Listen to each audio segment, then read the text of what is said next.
This video will serve as a general guide for Fractured Days Split the Sky in the Spirit Island board game. The Spirit is themed around time, which is incredibly abstract and an impressive design achievement. Mechanics-wise, we see that gameplay is advertised as heavily utility-focused. You have some different setup rules where you can see minor and major powers beforehand, and you have an entirely unique resource system called Time, where your presence moves back and forth between your growth tracks. The added complexity of the Spirit occurs because your Slip the Flow of Time innate gives yourself future time costs that affect your growth tracks.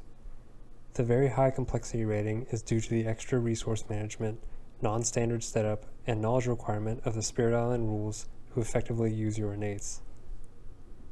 The bulk of your utility comes from your innate powers. Visions of a shifting future lets you prepare for invaders or events ahead of time, but the most impactful innate to play around is Slip the Flow of Time. This is sort of like a meta power, where you take the fundamental actions of Spirit Island and change when you do them. You can make a slow power fast, reclaim a card, and use another power card, potentially all as one power effect. The fact that this power can be repeated as many times as needed further increases its usefulness, since a target spirit can potentially hit elemental thresholds way before it's normally supposed to. To use all three effects of Slip the Flow of Time, we need 3 Sun, 3 Moon, and 2 Air. This can be met with 3 of our starting unique power cards.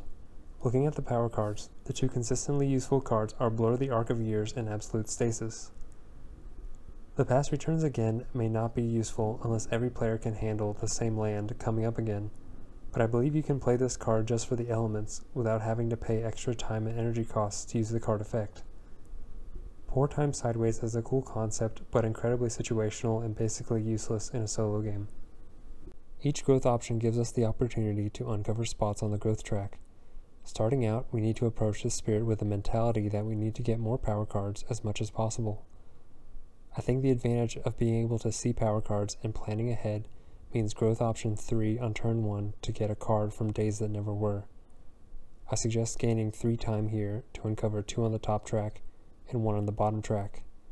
This gives us 2 energy and puts the 2 card plays within 2 present spots on turn 2. When gaining a power card, find one that can consistently deal with a building or ravaging land to complement Absolute Stasis. Going forward, we need to be purposeful about getting more power cards each turn. You can reclaim whenever you need to get back Absolute Stasis, either with your growth option or with the center effect of Slip the Flow of Time. Focus on meeting the thresholds for your innates as often as possible to supplement your card powers or to help another player. Think ahead about how your time usage will affect your growth tracks and plan accordingly. Thanks for watching, and I'll see you in the next video.